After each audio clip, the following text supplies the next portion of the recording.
السلام علیکم، بسم اللہ والصلاۃ والسلام علی رسول اللہ۔ سوال آیا ہے کہ طوفانی بارش ہے، گھر سے باہر نکلا نہیں جا سکتا۔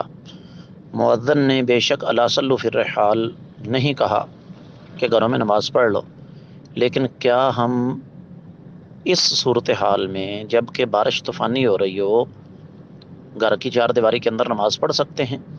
اگر تو واقعی صورتحال ایسی ہے کہ آپ گھر سے باہر نکل ہی نہیں سکتے، پھر تو آپ کو واقعی گھر میں نماز پڑھنی چاہیے۔ لیکن اگر آپ نماز تو گھر میں پڑھیں اور اس کے بعد چونکہ ڈاکٹر نے آپ کو کہا ہوا ہے کہ آپ نے روزانہ 3 کلومیٹر پیدل واک کرنی ہے، تو آپ برستی بارش میں چھتری لے کر یا برساتی رین کوٹ پہن کر آپ چلے جاتے ہیں واک کرنے کے لیے، تو پھر یہ خود فیصلہ کر لیں کہ آپ کسے دھوکہ دے رہے ہیں، انسانوں کو، اللہ کو، یا اپنے آپ کو۔ واللہ تعالی اعلم۔